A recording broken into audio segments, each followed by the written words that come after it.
Bismillahirrahmanirrahim, salatu wassalam ala rasulillah. Louange infinie à Allah subhanahu wa ta'ala, Seigneur de l'univers. Puisse-t-il déverser de façon abondante sa grâce et sa paix sur la meilleure de ses créatures, le prophète Mohammed salawatu rabbi alayhi wa salam, ainsi que sur tous les serviteurs pendant tout l'univers. Mesdames et messieurs, merci de suivre Allo Al-Iftar. C'est le 6e numéro de la semaine. Vous le savez, le Ramadan, c'est l'école des valeurs spirituelles, morales et sociales. Justement, quel est l'impact du Ramadan sur la consolidation de l'harmonie familiale? C'est de cela qui sera question dans ce numéro de Allo Al-Iftar. Bienvenue à toutes et à tous. Et je ne suis pas seul, je suis avec Safiat Kouyaté. Salam alaikum. Wa alaikum salam wa rahmatullah wa barakatuh. Abdoulakim Odoloye. Et salam alaikum wa rahmatullah à tous nos téléspectateurs et internautes. Eh bien, nous sommes ravis encore une fois d'être ici. Et aujourd'hui, nous vous promettons toujours ce programme chargé, ce programme fourni. Et vous l'aurez tout au long de ce programme. Et Abdoulakim Odoloye, je vous laisse l'honneur de nous présenter notre invité, notre illustre invité du jour. Exactement, distingué, bien sûr, invité illustre également. Et là, il y a Massamo Touré, qui est donc l'imam de la mosquée Kardawi de l'université Félix Fouboyine de Cocody, qui est avec nous ce soir. Assalamu alaikum. Wa alaikum salam wa rahmatullah wa barakatuh. C'est un plaisir de vous recevoir sur le plateau d'Allo Al-Iftar. Il est partagé ce bonheur. Et merci beaucoup et surtout bon mois de Ramadan. Merci. Qui a démarré, ça fait maintenant 6 jours. Très bien, oui, c'est ça. Madame Sylvie est avec nous également. Salam alaikum, la reine des échos du Ramadan. Wa alaikum salam wa rahmatullah wa barakatuh Abdoulakim. Salam alaikum à tous les téléspectateurs. Voilà, tout simplement. Elle est très bien habillée, n'est-ce pas, Safi? Tout à fait. Toi également, sublime. très élégante. Merci beaucoup. D'accord. Alors, Allo Al-Iftar, c'est bien sûr écho du Ramadan. Après écho du Ramadan, on a également Saveur du Ramadan, qui est l'affaire de Nat Fofana, bien sûr. Tout à fait. Et sans plus attendre, nous allons découvrir ce que Natou Fofana et Chef Bafa nous proposent aujourd'hui. Est-ce qu'ils sont présents juste après ce jingle? Saveurs du Ramadan. Les saveurs du Ramadan sont délicieuses avec Dinor.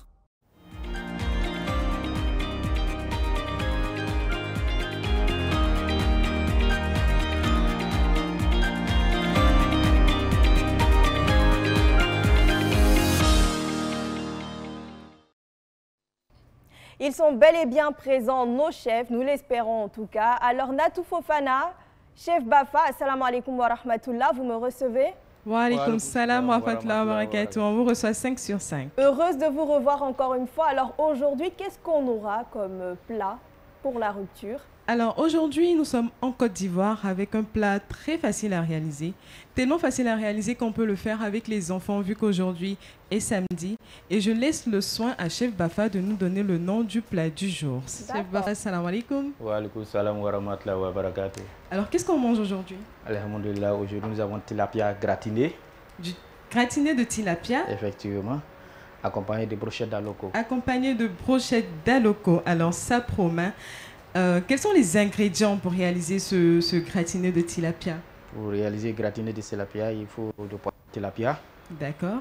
Des oignons, la tomate, le piment, la farine, ail, sel, poivre et du fromage. Du fromage. Sans oublier la banane. La banane pour la loco qui sera frite dans l'huile Dinor, c'est bien ça? Effectivement. D'accord. Et c'est quoi exactement le gratiné de tilapia? Est-ce que vous pouvez expliquer brièvement ce que c'est? Bon.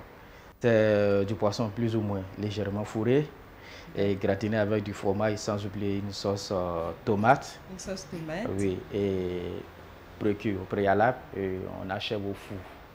D'accord. Voilà. Alors nous sommes prêts, tout est bon ici. Nous allons nous affairer en cuisine et vous retrouver tout à l'heure, Inch'Allah. Inch'Allah, merci infiniment Natou Fofana. On a hâte de découvrir ce gratiné de tilapia. On espère pouvoir voir cela dans la deuxième partie de l'émission. Vous voir également au four et au moulin. Merci infiniment.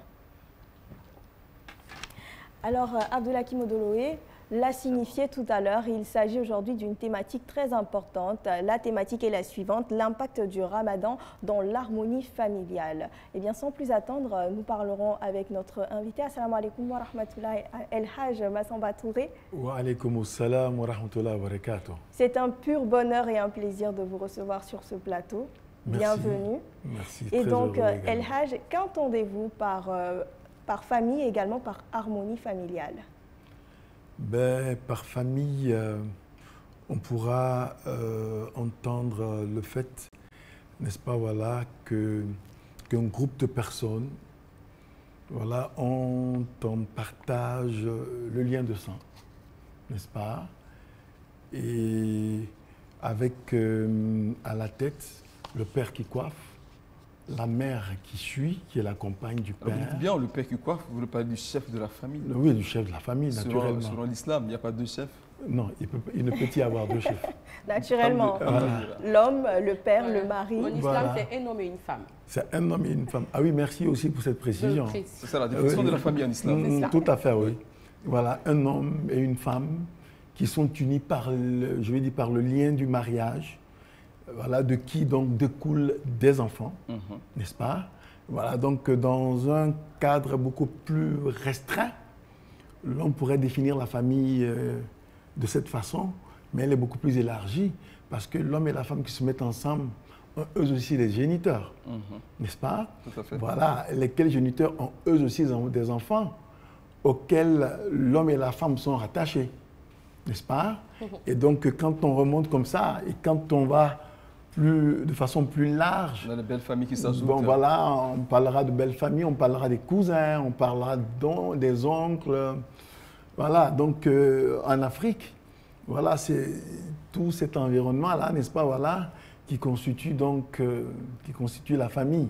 Il s'agit de la famille élargie, mais également, vous l'avez signifié, la famille nucléaire qui comporte l'homme et la femme. De façon plus particulière. De façon particulière. Oui. Et dans ce cas d'espèce-là, comment on pourra signifier une harmonie, comment vérifier une harmonie dans ce type de famille et nucléaire et élargie également? Alors, l'harmonie, il faut la voir sur plusieurs axes.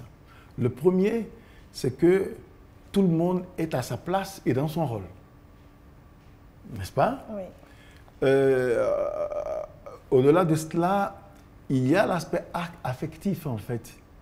Parce qu'on est père, on est époux, avec X à la fin, parlant de monsieur et madame ensemble, n'est-ce pas? On est époux quand il y a un sentiment. Hein? Voilà, un sentiment d'amour. Mais au-delà de cela aussi, donc il y a la question de l'affection, hein, comme l'indique le passage coranique, وَمِنْ آيَاتِهِ أَنْ خَلَقَ لَكُم مِّنْ أَنفُسِكُمْ أَزْوَاجًا لِتَسْكُنُوا إِلَيْهَا وَجَعَلَ بَيْنَكُم مَّوَدَّةً وَرَحْمَةً إِنَّ فِي ذَلِكَ لَآيَاتٍ لِقَوْمٍ يَتَفَكَّرُونَ. Et parmi ces signes, il a créé pour vous les hommes, tirez de vous vos épouses, n'est-ce pas, voilà, pour que vous trouviez auprès d'elles l'équilibre, la tranquillité, as-sakina. Et il a établi entre vous l'amour et la compassion. Voilà, donc en cela, il y a des signes pour des personnes qui méditent. Hein? Voilà, donc l'amour et la compassion sont deux choses vraiment importantes, hein, voilà, qui interviennent dans, dans les éléments constitutifs, justement, dans le lien, dans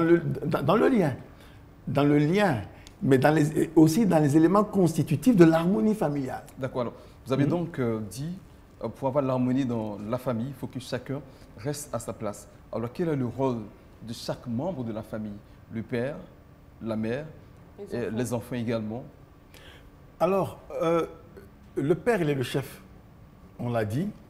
Mais son rôle, c'est d'assurer tout ce qu'il faut de matériel et financier, n'est-ce pas, voilà, pour permettre à la famille, voilà, de vivre et de s'épanouir, n'est-ce pas?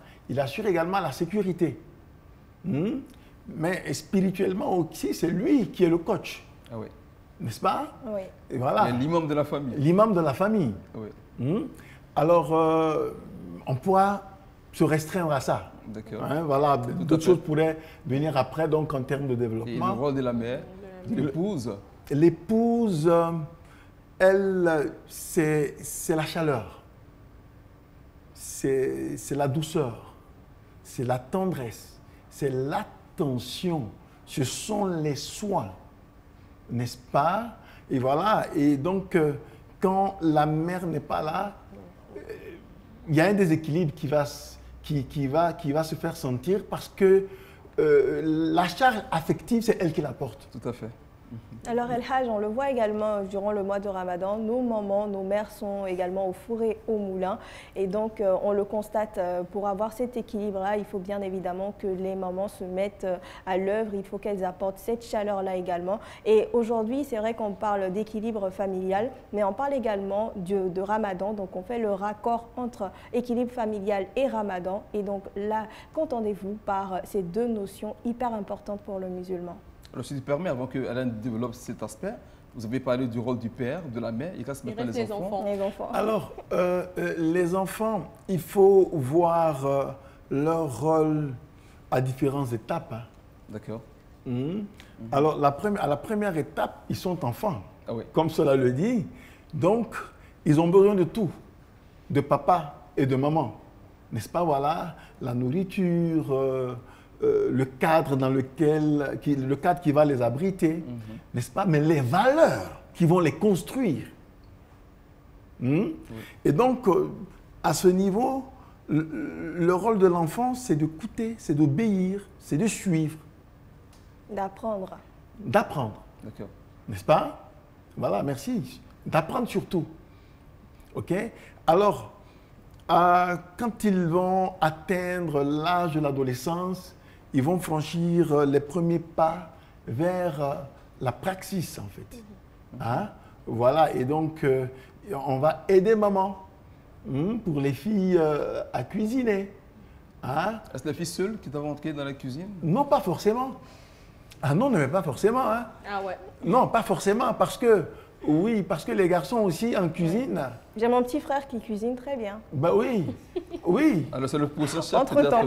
Oui, et en fait, c'est tellement utile pour les petits garçons d'apprendre à cuisiner parce que très tôt, eux, ils peuvent être exposés à l'aventure, en fait. Tout à fait. Hein? Voilà, nous, quand on était, quand on était un peu adolescent, on a dû quitter le pays pour aller ailleurs chercher le bac, par exemple. Ben, on était confronté à des situations où il fallait cuisiner, n'est-ce pas? L'aventure. Voilà, et donc si on n'avait pas eu la chance de se frotter à certaines pratiques au départ, aider les mamans dans la tâche ménagère, voilà, ça n'aurait pas été évident. Hein? Tout à fait. Bon, voilà. Oui. Donc les garçons aussi, ils en ont besoin. Exactement. N'est-ce pas? Ben, au-delà de cela, les garçons apprendront à être hommes aux côtés de papa. N'est-ce pas? Et donc le contact avec papa, quand on commence à entrer dans l'adolescence, il est d'autant important qu'avec lui, on apprendra à gérer, on apprendra certaines choses, on le verra faire des choses. On apprend la vie avec papa? Naturellement, oui. Tout à fait. On le verra faire des choses sur quoi on se posera des questions qui vont lui être administrées. Mais papa, pourquoi ci ou ça? N'est-ce pas? Changer les ampoules, par exemple, un peu de mécanique aussi. Oui, tout à fait. Alors, tout à fait. madame, quel est le rôle de cette famille-là dans notre communauté? C'est-à-dire, quel est le rôle de ce cocon en islam? Mais c'est ça la cellule. Mais quand on parle d'une société, mais il y a un noyau. Le noyau, c'est ce cocon-là. Tout à fait. N'est-ce pas? Mais s'il se porte bien,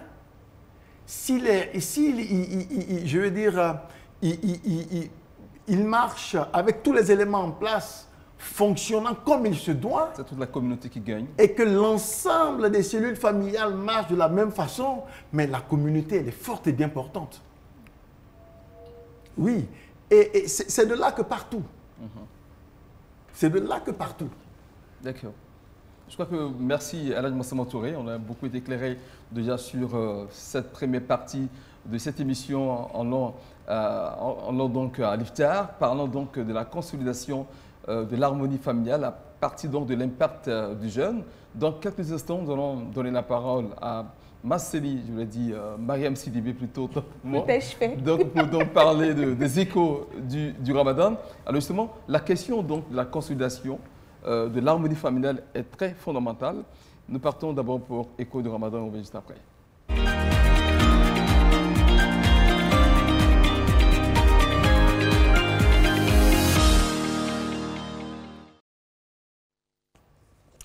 Chers téléspectateurs, bienvenue. Merci d'être au rendez-vous de l'information dont allons à l'iftar. 401 millions, c'est la somme visée par l'opération Tempête Verte du groupe média Al Bayan pour ce Ramadan 2024. L'opération spéciale de collecte de fonds a été lancée hier par le président du COSIM, Cheikh Aïma Ousmane Diakité. C'était à l'occasion de son sermon du vendredi dans sa mosquée Mont Arafat, située à la Riviera à Bonouma. Le numéro 1 des imams en Côte d'Ivoire appelle à la contribution de tous et de toutes. En ces jours bénis de Ramadan, en ces premiers vendredis bénis de Ramadan, 5 Ramadans en Côte d'Ivoire ici, je lance l'opération Tempête Verte avec pour objectif d'arriver à 401 millions de contributions pour soutenir Al Bayan, qu'Allah facilite cela, qu'Allah mette la baraka dans vos biens et dans nos vies, que Dieu nous donne les bienfaits que nous souhaitons pour notre bonheur dans le monde d'ici-bas et dans l'au-delà. Amina. Et dans le même canevas, les autorités étaient à la prière de ce Djouma, affirment leur soutien au projet. Elles ont joint leur voix à celle du Cheikh Aïma pour appeler les fidèles musulmans et l'ensemble des Ivoiriens à accompagner de leur force l'initiative. Il a aussi passé un message très important, c'est le soutien à nos outils de travail. Toute société s'organise et a besoin de moyens pour avancer ses idées. Dieu merci, la communauté musulmane est déjà très bien organisée en Côte d'Ivoire. Elle a pu faire des progrès importants, mais il y a encore d'énormes choses à faire. Nous félicitons déjà cette radio, tous les initiateurs, tous les travailleurs de cette radio. Mais nous demandons à chacun de nous de continuer de faire le maximum. Le lancement de la mobilisation de fonds, je crois que ça c'est un bon rappel pour savoir que l'islam est une religion que nous appliquons, mais nous devons entretenir la radio Al Bayan. C'est grâce à la radio Al Bayan que nous avons des informations dans le monde entier à propos de l'islam en Côte d'Ivoire. Et donc, c'est normal que le Cheikh Aïma nous fasse ce rappel afin que chacun puisse contribuer. C'est en contribuant, en entretenant la radio Al Bayan, que nous continuons également d'entretenir la fibre islamique, la fibre musulmane qui est en nous. Nous sommes très heureux d'appartenir à ce groupe Al Bayan. Je suis parti plusieurs fois présenter des émissions à radio et au groupe. Ouais, c'était d'abord la radio Al Bayan et j'ai présenté beaucoup de choses concernant le groupe Al Bayan. À présent, rendons-nous dans la capitale du Poro, à Korogo, où notre correspondant permanent sur place nous donne des nouvelles de leur communauté en ce mois béni. Bismillahi zul jalali wa jamali wal kemali. C'est sous cette ambiance de femmes joyeuses que nous arrivons ce jour au quartier Aoussa-Boudou, chez Djeneba Koulibaly. Vieille de plus d'une trentaine d'années, cette activité de préparation de la bouillie voit la participation de plusieurs femmes venues de tous les quartiers de la ville. Ce jeudi 14 mars, elles sont mobilisées depuis 9 heures. Les responsables nous expliquent l'organisation mise en place, car chacune doit retourner chez elle pour s'occuper de sa famille. C'est une maman vraiment qui nous a beaucoup aidés dans la religion. Elle n'est plus, après il y a 2 ans qu'elle nous a quittés. Que Dieu lui fasse miséricorde. Donc, chaque année, dans cette même cour, nous nous retrouvons pour la préparation de la bouillie. Comme vous l'avez constaté, il y a différents récipients que vous voyez. Tout ça, ce sont les femmes qui se sont cotisées pour faire face à ces dépenses-là. À qui est destinée la bouillie préparée et comment se fait l'acheminement? En somme, les femmes rencontrent quel type de difficultés dans la préparation de la bouillie? Parce que nous allons partager cette bouillie, nous allons vers l'université, vers toutes les grandes écoles qui sont à Korogo, à la prison, à l'hôpital et même dans les petits villages. Nous avons commencé à aller à Lakolo. Vous avez vu l'imam qui était là. Chaque jour que Dieu fait, la bouillie va à Lakolo. Grâce à cette bouillie, nous avons eu beaucoup de convertis dans ce village-là. Jusqu'au 29 Ramadan, ces dames se relayeront de quartier en quartier pour cette activité dont l'objectif est de resserrer les liens entre elles, mais surtout de mettre de la joie dans le cœur des démunis en la faveur de ce Ramadan. Merci à Aminata Yeo depuis la station de Korogo. Et avant de refermer les portes du volet actualité, terminons avec ceci. Le Conseil pontifical pour le dialogue interreligieux ne rate pas chaque année d'adresser ses vœux aux musulmans à l'occasion du mois du Ramadan et de l'Aïd el-Fitr.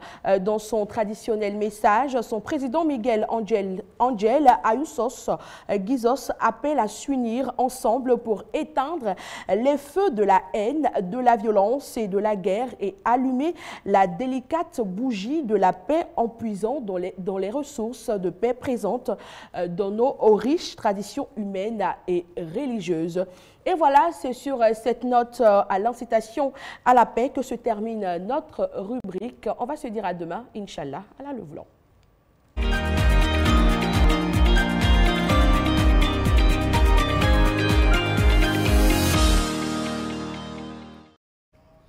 Merci donc à Mariam Sidibé pour les échos du Ramadan. C'est donc le 6e numéro de la semaine.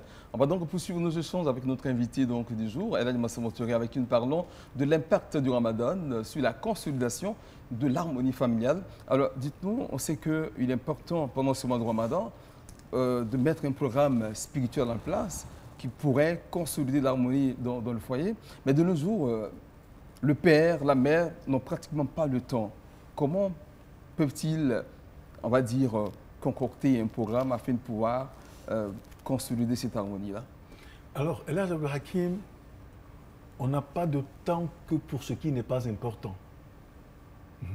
Sûrement pour ce qui est important, pour ce qui a de la valeur à nos yeux, le temps, on le créera, n'est-ce pas?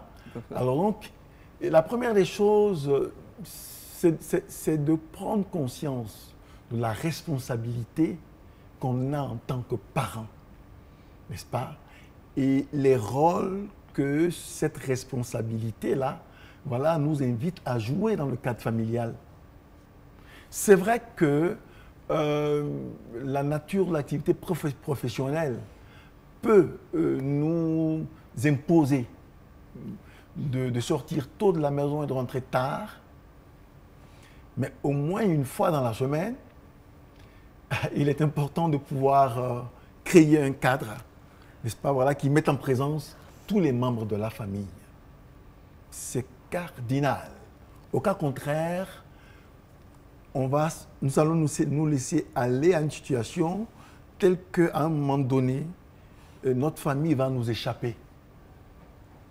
La nature ayant horreur du vide, eh bien, si je ne mets pas ce qu'il faut à la place qu'il faut, mais quelque chose d'autre viendra s'y installer. Tout à fait. N'est-ce pas? Et voilà. Et puis, tout à l'heure, nous avons parlé d'étapes, non? Exactement. En ce qui concerne nos rapports à nos enfants. Mais voilà, mais à chaque étape correspond un type de rapport. Mais à chaque étape aussi correspond un degré d'exigence en termes de présence. Il ne faut pas le perdre de vue. Et voilà, si on donne plus d'importance au travail, à la famille, je veux dire par rapport à la famille, eh qu'on ne soit pas surpris que nous soyons amenés à perdre cette famille à un jour. Alors que doit-on faire pour qu'on puisse vraiment suivre sur le plan spirituel? Il faut s'organiser sur le plan spirituel, déjà s'arranger pour que, à la prière de soir, tout le monde soit présent au rendez-vous. Réveiller tout le monde. Réveiller tout le monde. C'est vrai que souvent les mamans trouvent que c'est un peu pesant pour les tout petits, mais on apprend. Ça ne tue pas. C'est difficile, mais on apprend. Parce que si à ce moment-là on ne le fait pas, et qu'on se connaît à la retraite et qu'on voit les enfants grands, mais toi tu n'as pas prié, mais qu'est-ce que tu lui as montré? Quelles conditions tu as créées pour que la prière soit pour lui un réflexe? Rien du tout, au moment où il fallait. N'est-ce pas? Et voilà, donc, il y a une image, n'est-ce pas, voilà, qu'une sagesse donne. C'est-à-dire, c'est au moment où l'arbre est en train de grandir qu'il faut le redresser. Hein. Tout à fait. n'est-ce pas? Mais tu n'attends pas qu'il finisse de prendre toutes ses formes et toute sa solidité pour dire que non, tu vas le casser. Ou bien c'est lui qui va te casser par... Non, le problème, c'est que est-ce qu'on voit nos enfants grandir? Est-ce que les parents se rendent compte que leurs enfants grandissent? Est-ce que c'est pas ça le problème également? Oui, mais il faut en prendre conscience, justement. Il faut s'imposer cette prise de conscience-là. Et il faut comprendre que pour chaque étape de l'évolution de nos enfants, il y a quelque chose à faire. Et là, Jabla qui m'a parlé de programmes spirituels. Mais dès 5 ans déjà, ça doit pouvoir commencer. Dès 5 ans déjà, ça doit pouvoir commencer. C'est-à-dire, et voilà. Donc, mais à partir de 7 ans déjà, même, là, c'est obligatoire même de commencer déjà à réveiller l'enfant. Alors justement, à partir de 7 ans, c'est la prière. C'est ce que nous dit le professeur sallam, la prière. Vous avez donc dit la prière. Est-ce qu'il y a d'autres éléments? On voit par exemple d'autres attendent que ce soit les vacances pour envoyer les enfants aller apprendre à lire le Coran. Mais écoutez, dans cet intervalle-là, qu'est-ce qui se passe? Dans cet intervalle, dans l'intervalle d'une vacance à une autre. Et donc, est-ce que le mois de Ramadan est une belle occasion? Une belle occasion. Une belle occasion. Même le saour. L'iftar également. Il faut au saour, là, trouver le moyen d'inviter les enfants à prendre le saour. Vous savez, quand on est enfant, on aime grignoter, on aime. Oui, préparez ce qu'ils aiment. Alors, El Hajj, je reviens sur la question que j'avais posée précédemment concernant l'équilibre familial et Ramadan, ce que Abdoulakim Odolé vient de s'initier, et comment matérialiser cet équilibre-là lors du mois de Ramadan. C'est vrai qu'on doit initier peut-être les enfants à la prise de saour et de l'iftar, mais qu'en est-il des activités spirituelles à mener durant ce mois de Ramadan? Oui, on a commencé par la prière. Mais la prière, il y a beaucoup de choses. C'est-à-dire, il y a la solat en tant que telle, mais après la solat, il y a les invocations. N'est-ce pas? Oui. Il y a les invocations. Voilà. Mais c'est l'occasion d'apprendre aux enfants certaines invocations. Alors, souvent les invocations, parce qu'effectivement, parfois vous faites prière collective, entre amis ou entre frères. On demande à quelqu'un de faire le doigt final après la prière. On se balance, non, toi vas-y, finalement. On se rend compte qu'effectivement c'est important. C'est important. Ah ouais. C'est important. Et après, c'est-à-dire dans les invocations, il y a la façon de se comporter. Est-ce que vous comprenez? Par exemple, comment entrer dans les toilettes. En tant que parent, on doit le savoir. Oui. Et en tant que parent, on doit pouvoir le transmettre à nos enfants. Quelle invocation réciter avant et après? Avant et après. Avant de manger, par exemple. Voilà. Et il y a ça. Mais dans le programme spirituel, il y a le fait de manger ensemble. Oui, il y a le repas. Manger ensemble. Parce qu'on peut manger ensemble dans la spiritualité. Et comment cela se passe concrètement? Voilà. Comment cela se passe? Tout simplement en visitant la sunna du prophète Mohammed sallallahu alayhi wa sallam, en mettant au goût du jour la sunna du prophète sallallahu alayhi wa sallam. Le musulman ne mange pas n'importe comment. Avant de manger, on se lave les mains. Même si on va manger à la cuillère, mais il faut avoir le réflexe de se laver les mains. Parce que souvent, dans le débat, là, dans le débat du repas, la main peut s'inviter. Ah oui. Oui. D'autres ont même le réflexe de laver l'assiette, de rincer plutôt l'assiette et la cuillère. Ben oui. C'est vraiment un réflexe que plusieurs personnes ont, j'ai remarqué. Bon, voilà. Donc, laver les mains, rincer l'assiette et la cuillère, ça aussi, c'est important. Mais formuler une invocation avant de commencer à manger, je vais dire la plus brève. La plus brève, c'est de dire Bismillahirrahmanirrahim avant de manger. Et expliquer le bien fondé aux enfants.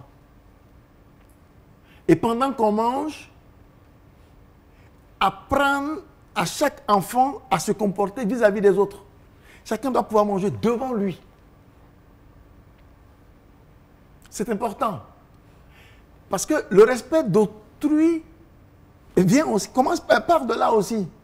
Tu as dit chacun respecte son territoire. Oui. Voilà. La discipline, là, on enseigne la discipline. Sur le plat. La discipline. Parce qu'il y a des enfants dont... Il y a même des adultes dont la main se bat. Quand vous mangez en groupe... Non, mais ça, ce n'est pas la sunna du prophète, ça. Sallallahu alayhi wa sallam. Chacun mange devant lui et on progresse vers le milieu. Vous avez des personnes adultes parce qu'effectivement, il y en a qui voient plus le gros morceau devant Merci les autres beaucoup. que devant soi. Et puis, il va prendre tout et puis il vient mettre tout devant. Mais ça encore, c'est bon, quand ça reste dans le plat. Ah oui. Mais par moment, même on met dans la main gauche. Et puis on attend. La meilleure façon de sécuriser, c'est en fait. les bonnes familles, c'est qu'on est nombreux. Voilà. Non, Donc, mais ça, c'est pas ce que nous a enseigné le prophète. Et ça, c'est la culture de l'égoïsme. Ah oui. Chacun ne pense qu'à lui.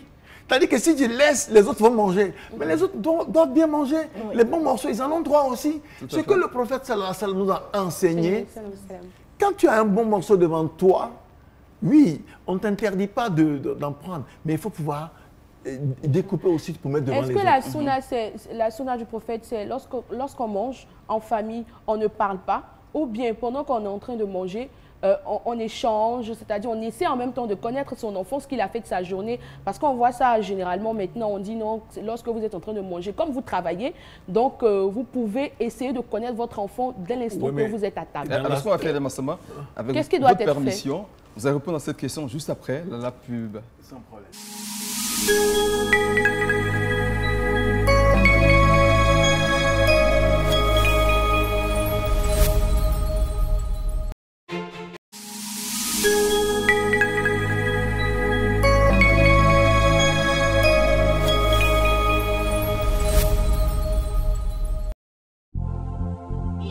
Aujourd'hui, sur la télévision Al Bayan. Bienvenue dans Point Hebdo, votre magazine d'analyse, de décryptage et de commentaires de l'actualité d'ici et d'ailleurs. Nous venons de voir ou d'avoir la preuve palpable que la démocratie n'est pas un système parfait, mais il reste le meilleur système, surtout dans nos États fragiles. Ne l'oublions pas, le mois de Ramadan, c'est un mois particulier qui a une finalité importante. C'est-à-dire qu'au terme de ce mois, on doit se revêtir de la piété. Humul jama'a la tashqa bihim jalisuhum. Kafo amade ngolu yatanwe. Anno ngolu yatanwe. Message fialé non. Minga di chomba luma les aînés. Minga di anno ngolu frama inshallah.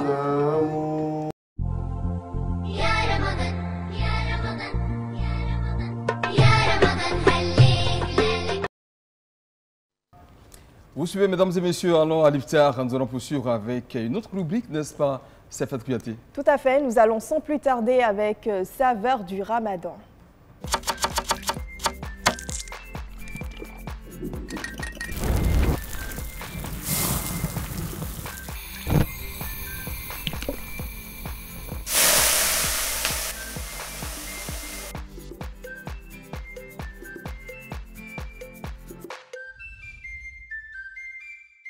Dinor, partageons du goût, partageons du bonheur.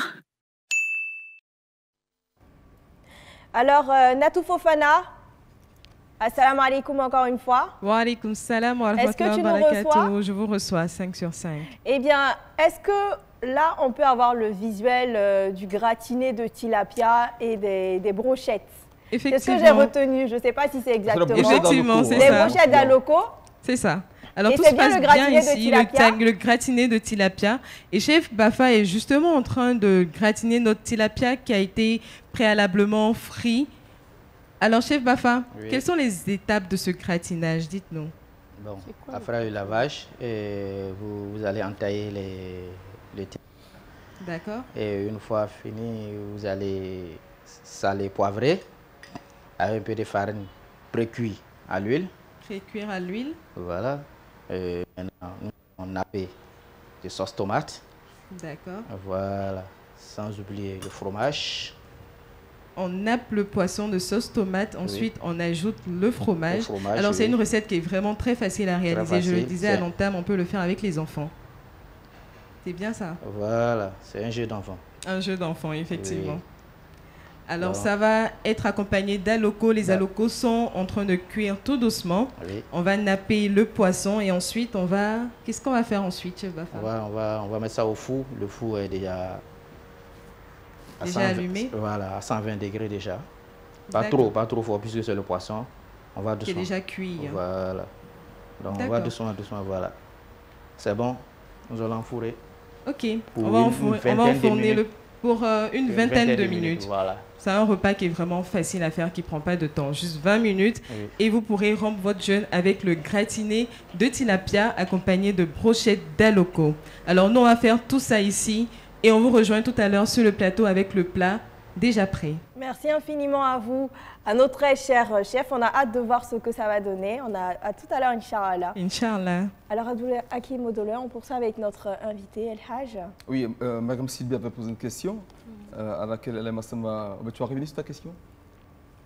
J'avais demandé à l'imam Massamba, c'est quoi la sunna du prophète lorsqu'on mange? Est-ce que c'est le fait de manger et puis ne pas se taire pendant qu'on est en train de manger en famille?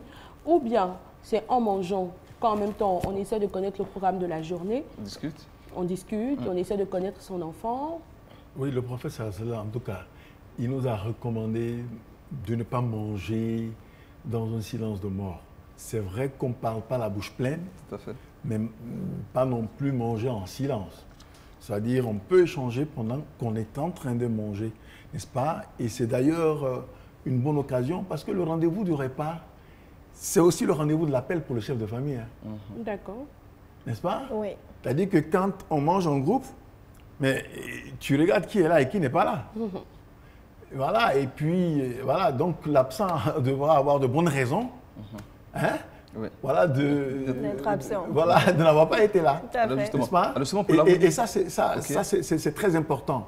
Maintenant, l'échange dont elle a parlé aussi est d'une très grande importance, surtout quand on n'a pas l'opportunité d'être régulièrement à la maison, mais ce sont des occasions dont on peut profiter, n'est-ce pas, voilà, pour en savoir des choses. Tout à fait. N'est-ce pas, voilà, sur les enfants, et puis, bon, régler certains problèmes, voilà, certains problèmes, n'est-ce pas, voilà, bon, qui prennent en compte l'ensemble de la famille. Et là, si on détecte qu'il y a nécessité de voir particulièrement un des enfants, c'est-à-dire de le voir en aparté, voilà, pour approfondir un certain nombre de questions. Bon, voilà, ça, justement, aussi. Je vais leur demander, est-ce que pour l'harmonie, on va dire, de la famille, c'est tous les sujets qui doivent être abordés à table? Pas forcément. Pas forcément. Voilà pourquoi j'ai dit qu'il peut avoir la nécessité de prendre un des enfants, ou l'ensemble des enfants même, n'est-ce pas, chacun d'entre eux les prendre donc en aparté. D'accord. Hein, voilà, pour des problèmes bien précis. Alors, El Hajj, et en cas de conflit, parce que c'est aussi mon courant dans nos familles en général, oui.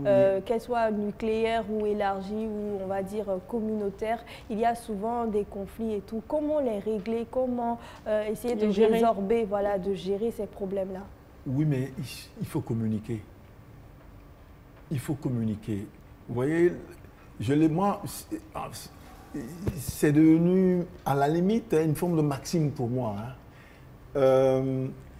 Pour moi, dans le corps familial, la communication constitue ce que le sang est pour le corps humain. Quand il n'y a pas de communication, il n'y a pas de circulation de sang. Donc, vous imaginez, n'est-ce pas?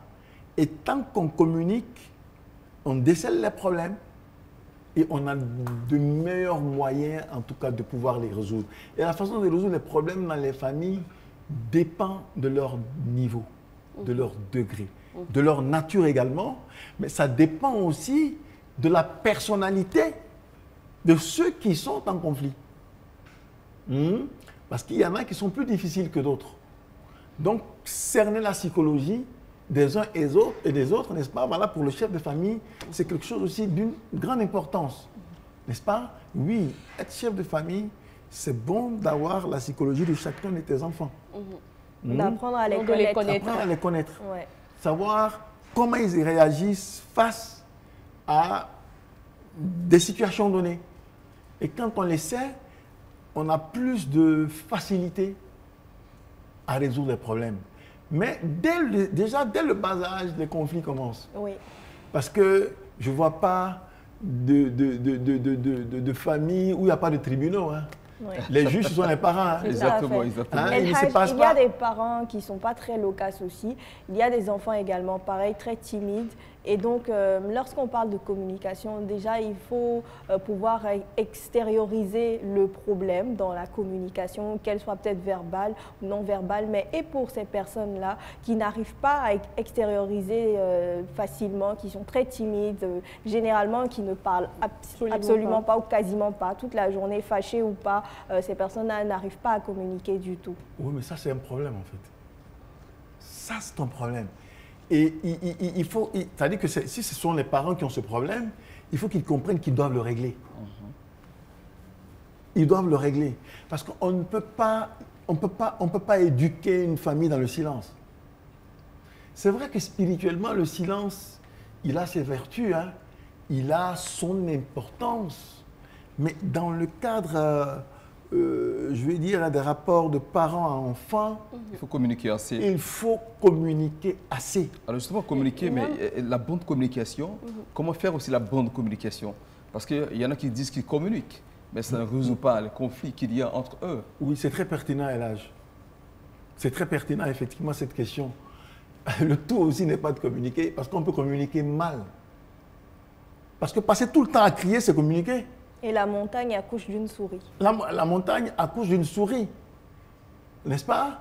Voilà, parce qu'il y a des parents qui ne communiquent que par la violence. Par exemple, hein, voilà, il y a des coups, par exemple, il y a une chicotte qui est accrochée, hein, les gbeignets là, n'est-ce pas? Voilà, bon, c'est accroché, ça veut dire ce que ça veut dire. Hein. Mais en même temps qu'il n'y a pas que par là que les problèmes se résolvent. Parce que communiquer, c'est aussi comprendre l'autre.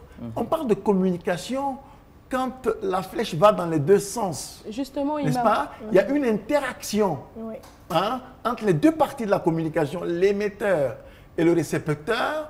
N'est-ce pas? Voilà, l'émetteur qui devient récepteur à un moment donné et le récepteur qui devient émetteur à un autre moment. N'est-ce pas? Voilà, donc c'est dans cette dynamique-là qu'on arrive à se comprendre. Interaction et action. Voilà, action et réaction. Ça donne un résultat. Tout à fait, tout à fait. Ça donne un résultat. Il faut toujours, et puis il faut comprendre une autre chose. C'est-à-dire que dans une communication, il n'est pas question de vouloir que l'autre finisse de parler pour que vous puissiez prendre la parole. Pardon? Ce n'est pas de vouloir que l'autre finisse de parler que vous preniez la parole. C'est vraiment écouter. C'est cela justement. C'est-à-dire, il ne s'agit pas seulement que je fasse exécuter ce que je veux. Pas tout chercher à avoir raison. Il faut que je cherche à comprendre aussi celui qui est en face de moi. Okay. Tout parent que je suis, je peux me tromper.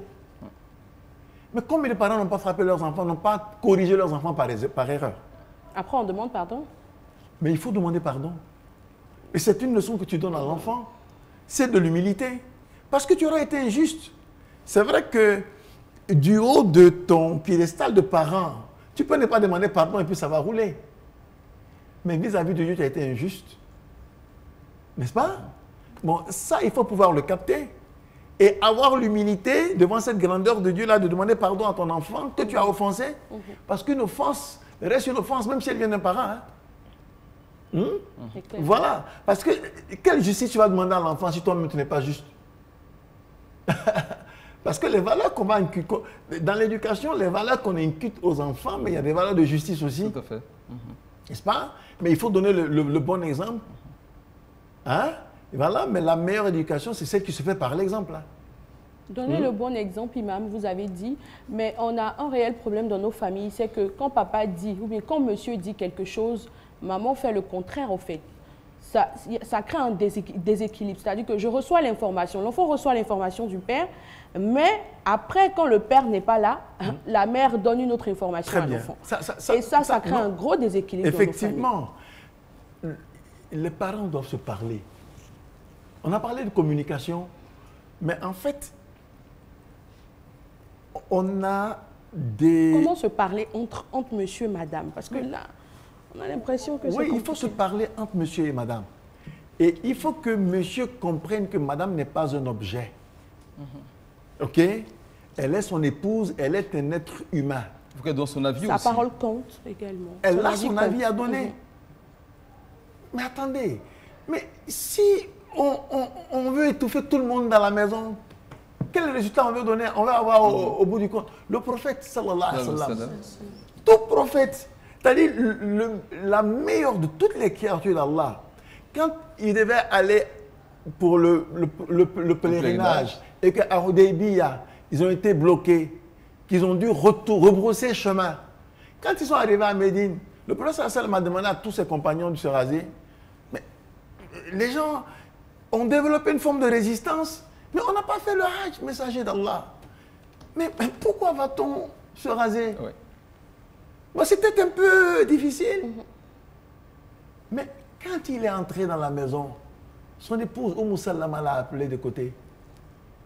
Il dit, mais, messager d'Allah, tu leur demandes de te raser alors que toi-même tu n'es pas encore rasé. Mais rase-toi. Merci bien. Mais quand le prophète s'est rasé, mais tout le monde a suivi par la suite. Alors, tout prophète qu'il est, il a écouté son épouse. Hein. Alors ce qui veut dire qu'il faut souvent écouter les épouses. Pas souvent. Pas souvent, ça veut dire. Il faut le faire tout le temps. Il savait qu'elle allait réagir. Je fais sciemment. Non, Abdoulakim, je le connais. Je fais sciemment pour le dire. D'accord, merci bien, Master Touré. Je crois qu'on va maintenant passer à l'espace commercial et puis on revient pour la suite de nos échanges, Inch'Allah.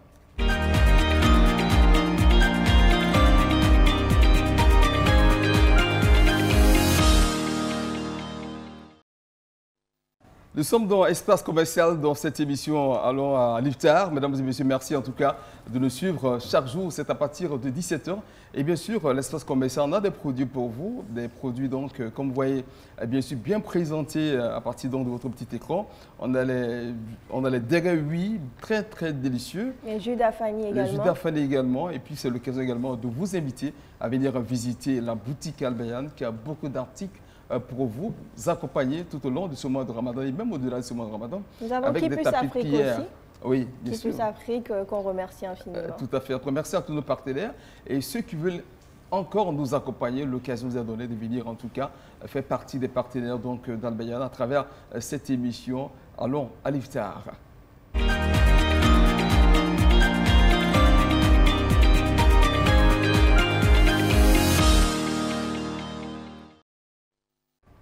Eh bien, on parlait de partenaires. Là, il s'agit d'un partenaire que vous connaissez, vous, téléspectateurs et internautes, parce que c'est l'occasion pour vous d'avoir des cadeaux de ce partenaire-là. Il vous fait également ces petits cadeaux-là. Donc, n'hésitez pas à appeler. Je vous donne les numéros. Le 27 24 33 0342, c'est le numéro à appeler pour répondre à deux questions seulement et puis pourquoi pas partir avec le carton de jus d'Afani. Nous vous attendons nombreux et nombreuses. Je répète le numéro, il s'agit du 27 24 33 03 42. Le numéro à appeler, vous aurez 2 questions et lorsque vous aurez les réponses de ces 2 questions-là, vous partirez avec un carton de jus d'Afani rien que pour vous. N'hésitez pas à nous appeler, on vous attend. Nous avons Bamba Mamadou qui nous appelle de la commune d'Abobo. Salam alaikum. Justement, écoutez bien les questions de Safet Kouyaté si vous voulez véritablement un carton de jus d'Afani. Alors, Monsieur Bamba, salam alaikum. Eh bien, le carton de jus d'Afani, il est en brique ou en verre? Le contenant du jus d'Afani est en brique ou en verre? Ou en plastique? En brique. En brique? Super. Alors, donnez-nous 2 parfums du jus d'Afani. Il y a mango coco, goyave. Reprenez, on ne vous entendait pas bien. Mango coco, mango goyave. Pomme coco, mangue goyave. Vous avez dit mangue coco? Oui. Oui, et? Mangue goyave. Mangue goyave, oui, c'est bien. Alors, Monsieur Bamba, restez en ligne. Vous allez avoir Aliagi Ouattara juste au bout du fil. Vous prenez les coordonnées et puis vous serez ici pour récupérer votre lot. Vous avez gagné. Félicitations donc à notre premier appelant, M. Bamba Mamadou depuis la commune d'Abobo. Alors, c'est toujours dit que nous sommes là pour faire des heureux au cours de cette émission Allons à l'Iftar. Et donc, n'hésitez pas à appeler au 27 24 33 03 42. Safia, c'est à vous. Alors, qui est avec nous? Il n'y a personne. Eh bien, Je vous attends, comme on vous l'a dit, n'hésitez pas à appeler. Appelez et repartez avec ce carton de jus d'Afani. Hier, je l'ai signifié, il s'agit du nectar de mangue, c'est-à-dire que vous aurez le jus lorsque vous le verrez. Déjà par sa consistance, le jus n'est pas aussi fluide, le jus il est très lourd, très onctueux, voilà. Vous le verrez par sa consistance. N'hésitez pas à appeler et à gagner ce gros lot. Si c'est... Sissé Oumi. Ah, Madame Sissé Oumi. Salam alaikum, Madame Sissé Oumi. Maaleykum salam. Bienvenue. Merci. Alors. Est-ce que pour s'éloigner de votre poste télévisé, s'il vous plaît, vous baissez le son de votre télévision? Voilà, je crois que c'est bon. Ça va? Oui, alors, Madame Sissé Oumi, vous allez bien? Ouais, salam. Bienvenue. Merci. D'accord. Alors, le jus d'Afani, l'élément de base qui constitue ce jus est quel fruit? La mangue. Super. Alors, quel est le format du jus d'Afani? On a le format de 1 litre. Merci, Madame Sissé. C'est bien, félicitations. Je m'apprêtais à poser une autre question. Je me suis rendu compte que vous avez répondu aux 2 questions. Félicitations. Restez en ligne et vous aurez votre carton de jus d'Afani ici même au groupe Média Al Bayan. Vous serez là, je l'espère, dans les prochains jours. Merci infiniment. Alors on poursuit. Comme je l'ai dit, le jus d'Afani n'est pas un fluide, n'est pas voilà, un jus qu'on a l'habitude de voir. En tout cas pour ma part, c'est le seul jus que j'ai déjà vu avec cette matière, cette consistance-là assez lourde. Et donc le jus d'Afani est fait de mangue avec la pulpe de la mangue. Et donc n'hésitez pas à vous en procurer. Comme je l'ai dit, Abdoulakim Odoloé, j'ai consommé ce jus-là en 2017 au Burkina Faso. C'était une première, il n'existait pas ici en Côte d'Ivoire. Hein? Oui, ça m'a marqué vraiment. Ça m'a marqué. C'est pour ça que j'ai été très surprise depuis l'année dernière de découvrir que Dafani était parmi les partenaires de Allons à l'Iftar. Qui est avec nous? On a Monsieur Traoré depuis Tiébissou. Salam alaikum. Est-ce que vous connaissez le jus d'Afani? Pardon? Est-ce que vous connaissez le jus d'Afani? Le jus d'Afani? Oui, est-ce que vous connaissez le jus d'Afani? Oui, je connais le jus d'Afani. Alors, merci de baisser le volume de votre télé, s'il vous plaît. D'accord, n'écoutez pas. D'accord. Safia dit qu'on connaît bien le jus d'Afani, alors je crois qu'il est prêt à répondre aux questions. Alors, Monsieur Traoré, est-ce que vous connaissez le pays d'où provient le jus d'Afani? Oui, je connais bien le jus d'Afani. Lequel? Le coco. Non, non, le pays. Le pays limitrophe. Burkina. Merci, super. Alors, citez-nous deux formats du jus d'Afani. Il y a le format coco. Non, non, format en termes de quantité. Ouais, le litre, 1 litre. D'accord. Et? Oui. Demi. Et? On ne vous entend pas bien, Monsieur Traoré. Reprenez. Le demi. Le demi, vous avez dit. Ouais, 0,5. Ouais. 0,5. Félicitations, Monsieur Traoré. Restez en ligne. Félicitations. Et on poursuit. N'hésitez pas à nous appeler au 27 24 33 03 42. On vous attend nombreux et nombreuses.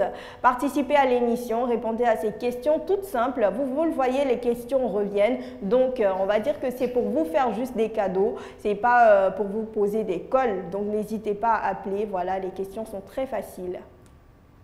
Est-ce qu'on a un appelant? On n'a pas encore d'appelant. Eh bien, n'hésitez pas à appeler. Est-ce qu'il faut noter que c'est un jus qui est naturel? Tout à fait. Et quand vous le dégustez, forcez, cela vous marque. Comme ça a été ton cas en 2017, oui, forcément. Franchement. Et dans le pays d'origine, le Burkina Faso. Voilà. J'ai été très chanceuse. On a M. Doumbia Lassina qui est en ligne. Monsieur Doumbia, salam alaikum. Alaikum salam. D'accord. Comment vous allez? Ça ne ressemble pas à la voix d'un homme. Hein. C'est Madame Doumbia? Oui. C'est un jeune garçon apparemment. Ah, un petit. Ah, d'accord. Alors, Monsieur Doumbia, comment vous allez? Je vais bien. On est très content de vous avoir ici, Allons à l'Iftar. Et donc, on va vous poser 2 questions. Est-ce que vous êtes prêts? Doumbia, tu as quel âge? Oui. Tu as quel âge? Tu as quel âge, Doumbia Lassina? C'est sa fille. À sa fille. Ah, décidément, on est perturbé. C'est une fille, une petite fille. Alors, mademoiselle Doumbia, vous avez quel âge? J'ai 14 ans. 14 ans. Ah là là, merci de nous appeler. Comme quoi, même les adolescents peuvent appeler ici pour participer à ce jeu. Et donc, mademoiselle Doumbia, citez-nous le fruit de base du jus d'Afani. Le fruit de base. On a... Non, le fruit. Le fruit de base. La mangue. Super. Alors, le jus d'Afani, il y a combien de types de formats? Il y a 2 formats. Félicitations, mademoiselle Doumbia. Et donc, vous repartez avec votre carton de jus d'Afani. Et donc, n'hésitez pas à dire à papa, maman de vous accompagner ici, même au groupe Média Al-Bayan, 6 à la Riviera Golf. Merci infiniment de votre participation. Est-ce que nous avons un appelant encore une fois? Non, c'est fini. C'est fini c'est pour aujourd'hui. On terminé. a trois gagnants. On a 3 gagnants. Je crois que demain, on fera encore des heureux. Inch'Allah. Merci infiniment. Merci donc de suivre, mesdames et messieurs, allons à l'Iftar. Nous allons tout de suite passer à la présentation de la communauté qui nous rend visite sur ce plateau, en compagnie de l'Hadj Massama Touré, qui est donc l'imam de la mosquée Kardawi de l'université Félix Houphouët-Boigny. Et la communauté qui est avec nous, c'est le sous-comité AMC de l'université Félix Houphouët-Boigny de Cocody. Nous avons le 2e vice-président, Koala Ismaël, qui va tout à l'heure donc prendre le micro. Salam alaikum. Wa alaikum salam wa rahmatullah. Comment ça va, le mois de jeûne pour vous, au sous-comité AMC de l'université de Cocody? Oui, alhamdoulilah, ça va. Le mois de jeûne également, on essaie de le passer tant bien que mal en famille, entre nos frères et sœurs. Par reste, là, ça se passe bien. D'accord, ça se passe bien. Comment est-ce que vous êtes organisé au sein du sous-comité? Déjà, comme nos prédécesseurs l'ont fait depuis 1971, nous essayons d'organiser chaque année le Ramadan à travers un comité d'organisation que nous mettons en place. Ce comité d'organisation se charge de veiller à ce qu'on puisse avoir de la nourriture, à ce qu'on puisse avoir de quoi pouvoir faire l'iftar, voilà, la rupture avec. Nous sommes assistés par des moments qui sont dans la communauté, des donateurs et des donatrices qui nous envoient de la nourriture, qui nous envoient de l'argent également. Au-delà de ça, il y a des communications qui sont faites à chaque jour, après juste la rupture. Nous invitons des imams sur des thématiques bien précises pour dire que le Ramadan étant un mois de partage, c'est aussi le mois d'apprendre. Voilà, donc il y a des personnes qui viennent pour nous enseigner sur des thématiques bien précises, comme je l'ai dit. D'accord. Voilà, c'est un peu... Merci. Et tout se passe très bien? Oui, alhamdoulilah, tout se passe bien, quoique nous avons toujours besoin de soutien, nous avons toujours besoin d'aide. Oui. Tout se passe très bien, alhamdoulilah. D'accord. Alors, je vais rapidement donner la parole à une sœur, parce que vous êtes venu également avec des sœurs. Le sœur, comment est-ce que vous organisez pour, on va dire, pendant ce mois de Ramadan? En quelques mots, vous présentez? Salam alaikum wa rahmatullahi wa barakatuh. Je suis Fana Salimata. D'accord. Comment est-ce que vous organisez pendant ce Ramadan à l'université? Dans le sous-comité surtout? Oui, tout se passe bien. Vous organisez comment? Bon, au niveau de la communication, au niveau de la commission restauration, déjà je suis la deuxième. Ok, je suis la deuxième de la responsable. On essaye de faire le partage. D'accord. En tout cas, merci beaucoup et puis surtout beaucoup de courage. Merci. Et qu'à la face qu'il y a beaucoup de personnes pour soutenir tout au long de ce mois béni de Ramadan. Amin. Nous allons donc passer à notre articulation, c'est Ramadan Cuisa.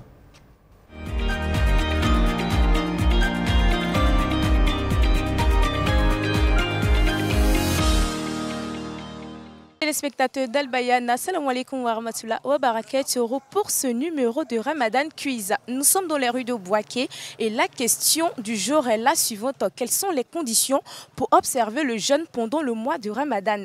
Pour la réponse, suivez-moi. Wa alaikum salam wa rahmatullahi wa barakatuh. Quelles sont les conditions pour observer le jeûne pendant le mois de Ramadan? Les conditions pour observer le jeûne du mois de Ramadan, il faut être musulman. Il faut être majeur, il faut avoir toutes tes facultés mentales. Et aussi avoir les moyens financiers aussi de pouvoir subvenir à tes besoins. Que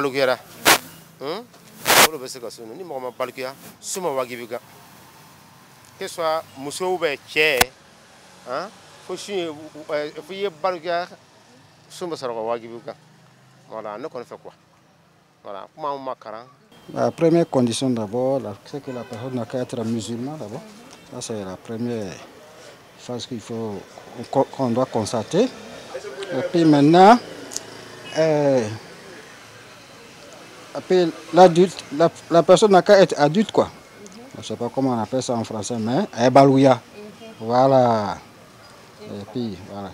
Et puis maintenant, la personne n'a qu'à être en bonne santé. Voilà. Les conditions sont, il faut être musulman d'abord et avoir les facultés mentales et que Allah nous pardonne nos péchés.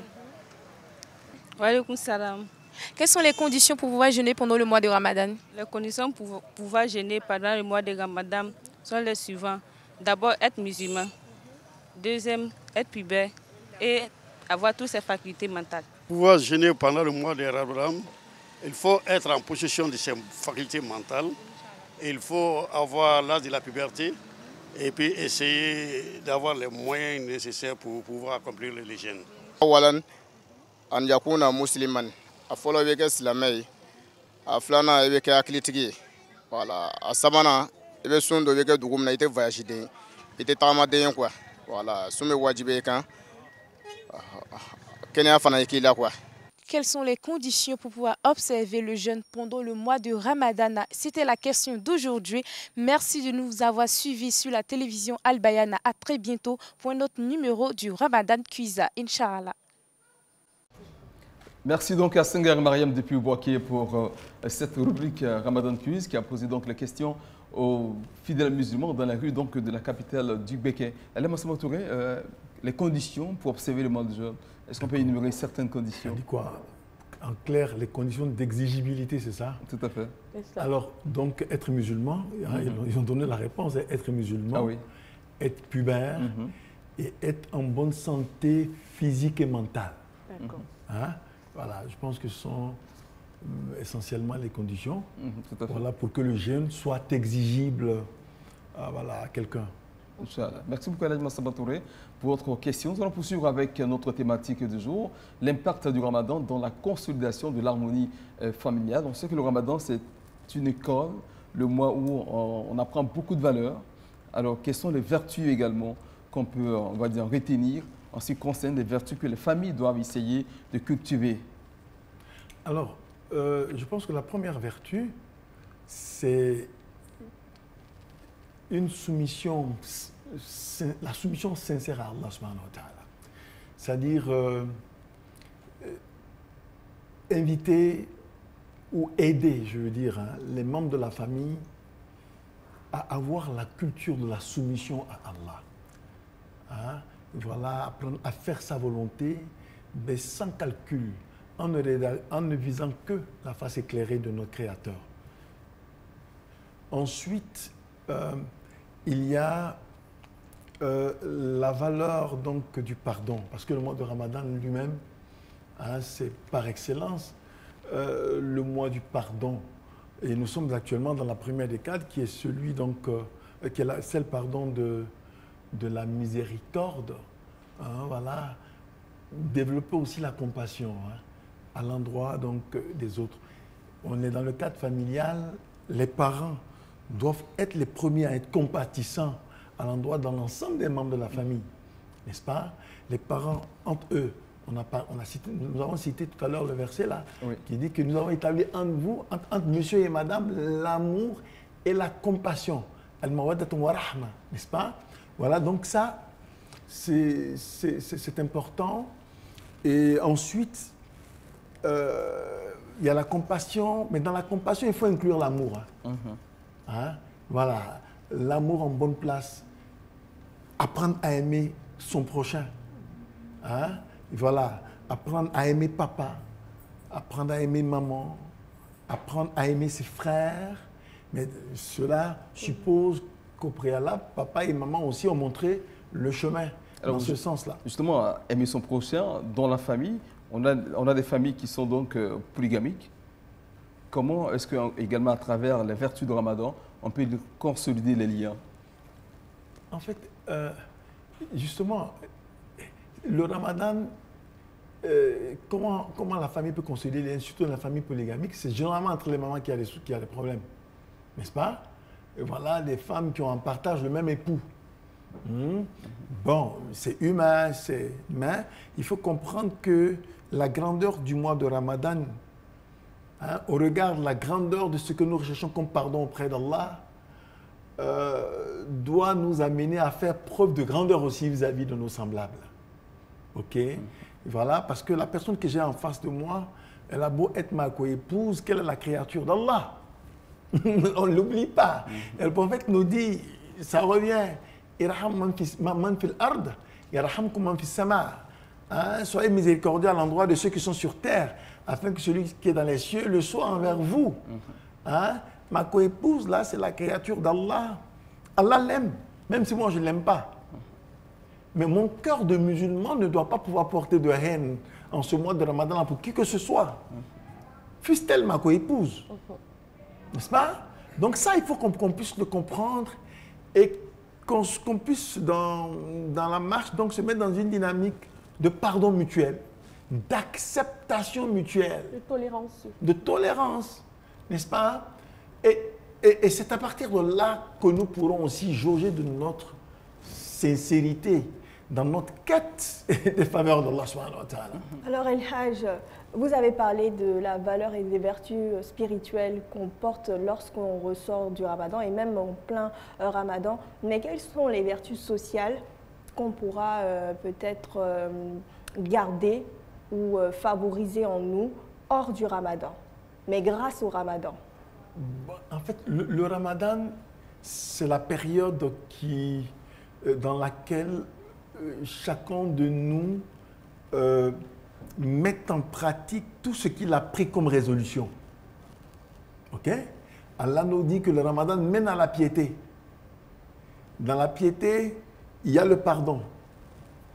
Dans la piété, il y a l'amour. Dans la piété, il y a le partage. Dans la piété, il y a le respect d'autrui. Il y a la patience, Hein? là.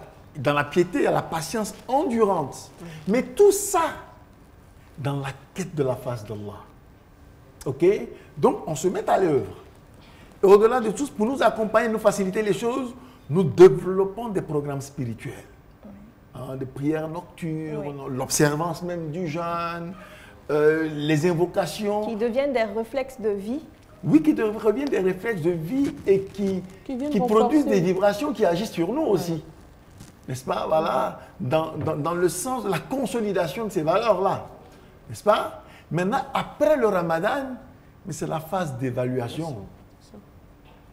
Puisque Allah ne se contredit pas. Il nous dit, à la fin du verset 183, « La'allakum tattaqoun » afin que vous atteigniez la piété. Ça dit que le but, là, c'est la piété. Oui. N'est-ce pas? Est-ce qu'on a jeûné? Est-ce que le jeûne nous a apporté? Mais après, rendez-vous après le Ramadan. Ça devait aller, tout ça devrait pouvoir aller de soi. Voilà notre générosité. Parce que, je le dis tout le temps, la piété n'est pas un état ponctuel. Hein. Ah oui. Voilà, c'est un comme état... la foi qui, comme la foi qui vacille. Oui, mais la foi vacille. Mais pas de la même façon chez tout le monde. Voilà, il y a des seuils en dessous desquels certaines personnes ne descendent pas. Oui, effectivement. N'est-ce pas? Voilà, ça veut dire que le Ramadan nous permet de monter, mais il y a, je vais dire, il y a un niveau en dessous duquel on ne devait pas pouvoir arriver. N'est-ce pas? Voilà, et au Ramadan prochain, on atteindra un degré plus élevé. Mais en dessous duquel aussi, si on a véritablement jeûné, on ne devait pas pouvoir descendre. Exactement. Alors, il y a le fait que Ramadan, effectivement, les familles sont proches de plus en plus pendant le mois de Ramadan. Et en s'aidant mutuellement à faire du bien, afin de pouvoir atteindre vers la piété, il y a aussi le fait qu'on a nos jeunes sœurs qui n'arrivent pas à se voiler en dehors du Ramadan. Lorsque le Ramadan arrive, elles se voilent. Comment est-ce que les parents peuvent les aider, les accompagner à pouvoir garder ces habitudes-là? Sur la question du voile, souvent on se trompe. Le port du voile est avant tout, je veux dire, est d'abord une question de foi avant d'être une question de mode. Hein. Oui, tout à fait. Mais si le cœur n'est pas voilé, quand le corps est voilé, ce n'est qu'un déguisement. Ah ouais. Mais le cœur doit être voilé. C'est quoi le voile du cœur? C'est la ilaha illallah Muhammadur Rasulullah. C'est-à-dire qu'il faut travailler pour que la foi s'installe d'abord, en fait. D'accord. Un. De deux, que la personne qu'on invite à se voiler comprenne le sens et le bien fondé du voile. Vous le parlez de la pudeur aussi? Oui, parce que mais le voile est venu justement pour ça. C'est une expression de pudeur aussi. Le voile est une expression de pudeur, le port du voile. C'est une expression de pudeur.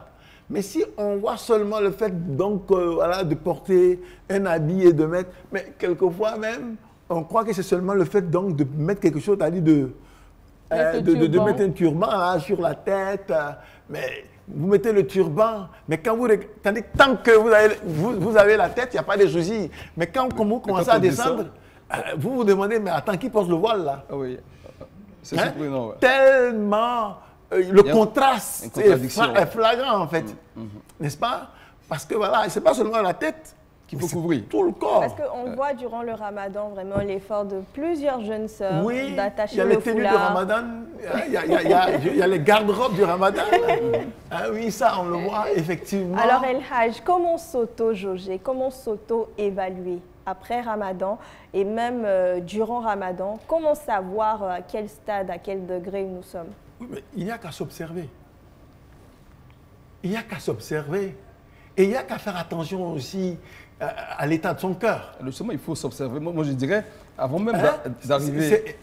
Allez-y. C'est Omar disait, Hasibu anfusakum qabla an tuhasabu. C'est-à-dire, jugez-vous vous-même avant que ne vienne le jour du jugement. N'est-ce pas? Et voilà. Donc, cette question-là, elle est tellement importante que notre spiritualité, mais enfin, elle ne se fait pas la tête baissée, les yeux fermés. Elle se fait en toute conscience des actes que nous posons. Et nous devons pouvoir, je vais dire, évoluer vers des buts, vers des destinations précises. Et donc, à un moment donné, effectivement, du Ramadan, nous devons pouvoir être capables quand même de nous regarder pour dire, bon voilà, nous sommes aujourd'hui au 6 Ramadan. Un tribunal interne. Ben oui. D'accord. Merci bien, Alain Massama Touré. On va y revenir pour la suite. Le temps de proposer à nos téléspectateurs maintenant Instant Iftar en compagnie de Khadija Doumbia.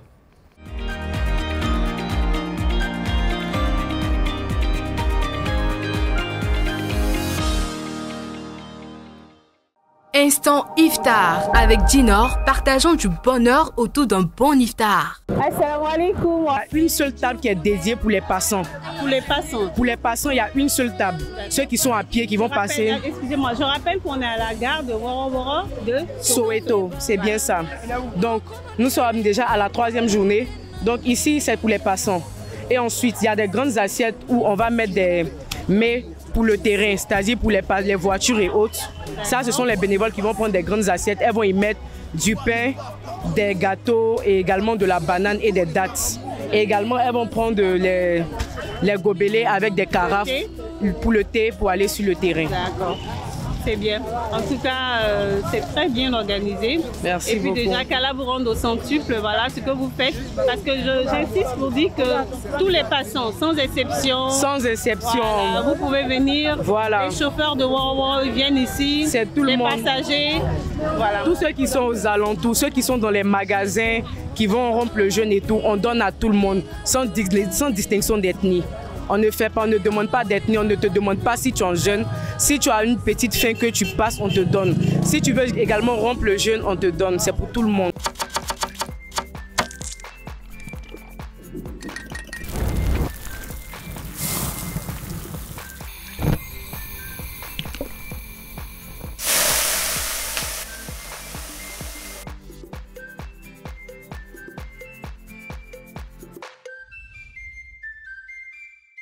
Dinor, partageons du goût, partageons du bonheur.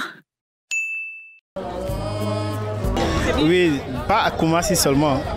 Voilà, les samedis sont des jours dédiés pour sortir de la commune. On est hors Koumassi, mais les autres jours, on fait 3 fois dans la semaine à Koumassi, les lundis, les mercredis et les vendredis. Mais vous allez dans d'autres communes? Oui, dans d'autres communes, oui. Vous avez connu au Grand Carrefour? Grand Carrefour. Oui, oui. Là, on doit aller la semaine prochaine à Djamé, semaine prochaine à Bobo, et on revient sur la commune de Port-Boué. Il y a Makori aussi, mais là, on est en train d'étudier. à bas âge, de tous les âges en fait. D'accord. Voilà. Tout le monde peut venir aider. Tout le monde. On accepte tout le monde. Il n'y a pas de discrimination, il n'y a pas d'ethnie, il n'y a pas de religion. On est tous là mobilisés les uns pour les autres en fait. D'accord. Voilà. En tout cas, merci pour ce que vous faites. Merci à vous, vraiment. Et que Allah subhanahu wa ta'ala vous retrouve au centre. Chers téléspectateurs, merci de nous avoir suivis. C'est tout pour aujourd'hui. On vous avait dit qu'on allait partout où vous avez besoin de nous. On était dans la communauté du succès. Nous sommes à votre disposition. N'hésitez surtout pas à nous contacter si vous désirez nous recevoir au sein de votre communauté, au sein de vos maisons. Voilà, donc contactez le numéro qui s'affiche au bas de l'écran. À demain, Inch'Allah, dans une autre famille. Salam alaikum. Instant Iftar avec Dinor, partageons du bonheur autour d'un bon iftar.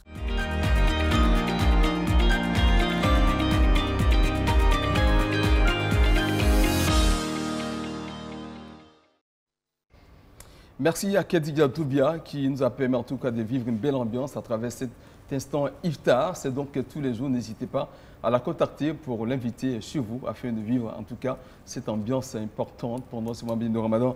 Nous sommes tous en compagnie d'Elhadj Massamontouré avec qui nous parlions donc de l'impact du Ramadan dans la consolidation de l'harmonie familiale. Alors Elhadj, c'est pratiquement la fin de nos échanges. Qu'est-ce qu'on peut retenir justement? Alors ce qu'il faut retenir, c'est que le Ramadan est un beau prétexte, n'est-ce pas, voilà, pour taire toutes les formes de querelles qu'il y a dans nos familles, qu'elles soient nucléaires ou élargies. Vous avez vu tout à l'heure l'instant Iftar, là, ce qu'on vient de voir, là. Vous voyez comme c'est beau et émouvant. C'est-à-dire que chacun laisse sa propre famille pour aller partager aux inconnus, mais donner de l'amour. Mais si on le faisait, si on se concentrait un tant soit peu pour nos différentes familles, vous imaginez? Et ce grand défi-là, mais chacun de nous doit pouvoir le relever dans sa propre famille. Parce que dans nos différentes familles, il y a des soucis. Même dans les familles nucléaires, hein, monsieur et madame sont ensemble.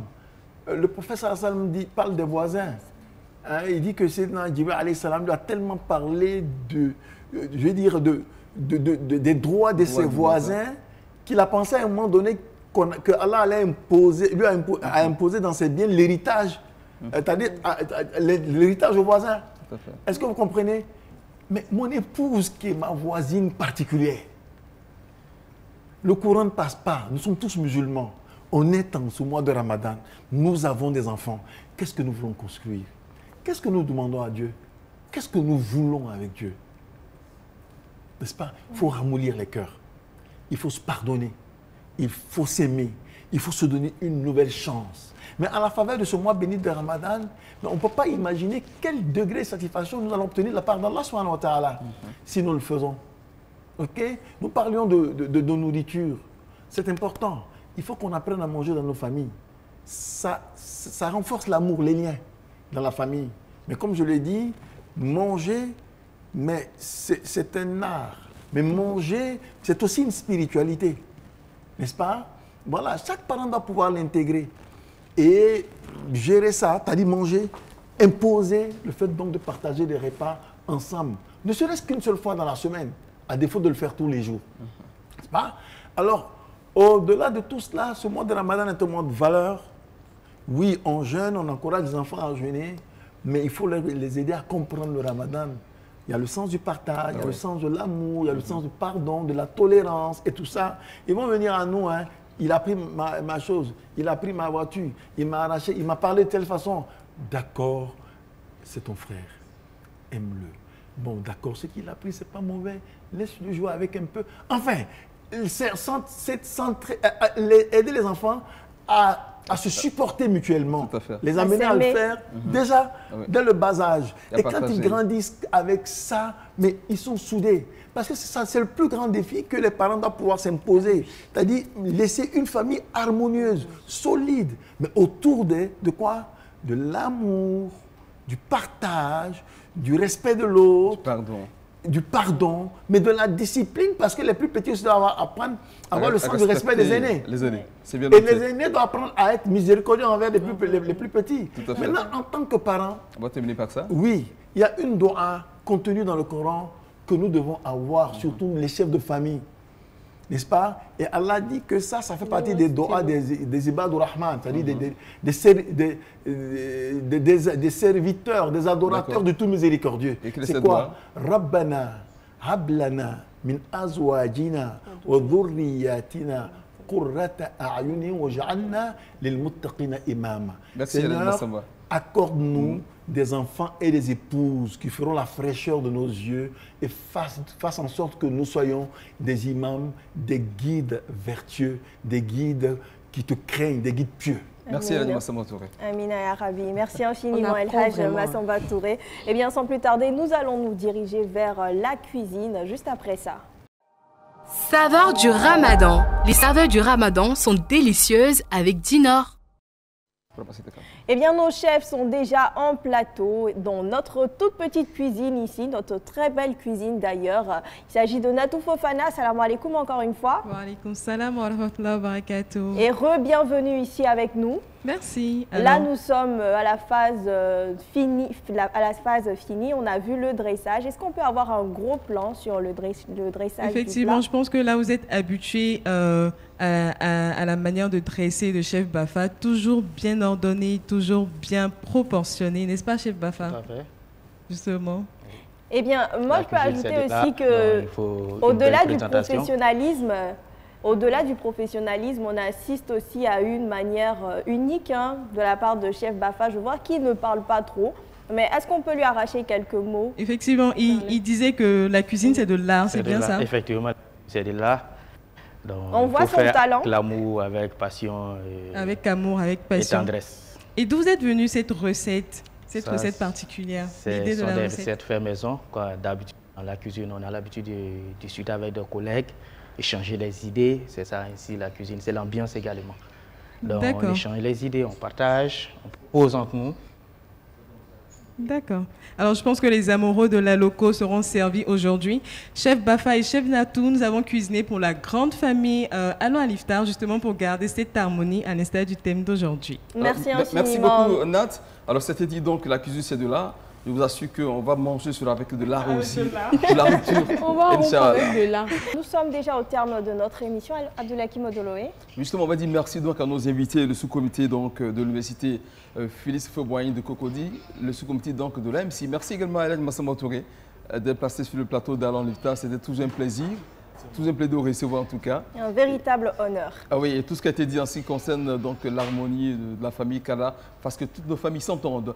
Bonne rupture à toutes et à tous et à demain pour un autre numéro de Allons à l'Iftar. Wassalamu alaikum wa rahmatullahi wa barakatuh. Wa alaikum salam wa rahmatullahi wa barakatuh.